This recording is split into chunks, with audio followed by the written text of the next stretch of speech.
नेहरू के समय में जो ब्लंडर हुआ था, इसके कारण कश्मीर को भुगतना पड़ा।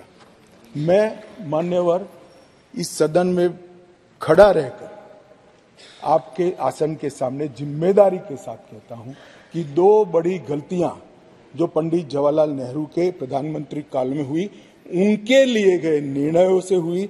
इसके कारण सालों तक कश्मीर ने सहन करना पड़ा। एक सबसे बड़ी गलती, जब हमारी सेना जीत रही थी, पंजाब का एरिया आते ही सीज फायर कर दिया गया और पाक ऑक्यूपाई कश्मीर का जन्म हुआ।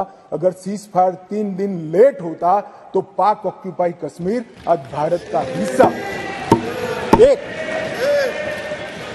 एक पूरा कश्मीर जीते बगैर सीज फायर कर लिया, और दूसरा यूएन के अंदर हमारे मसले को ले जाने की बहुत बड़ी गलती की। मान्यवर, मैं एक कोट अनकोट पढ़ना चाहता हूं।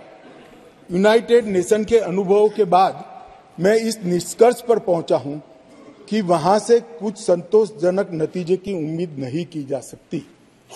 मुझे यह एक अच्छा फैसला लगा, इनटू ब्रैकेट सीज फायर, मुझे यह एक अच्छा फैसला लगा, लेकिन इस मसले को ठीक से नहीं निपटा गया। हम सीज फायर पर विचार करके कुछ बेहतर मार्ग निकाल सकते थे। मुझे लगता है कि भूतकाल में हमसे द्वारा की गई गलती है। इसमें आपत्ति है? नहीं कर सकते, स्वयं जवाहरलाल नेहरू ने कहा है। अब मुझे क्या कह रहे हो? नेहरू ने स्वयं कहा है। मैं रेफरेंस भी दे देता हूं। Nehru memorial museum and library, Jawaharlal Nehru collection, JNSG 143 के अंदर स्वयं जवाहरलाल नेहरू का शेख अब्दुल्ला जी को लिखा हुआ पत्र के मेरी गलती थी।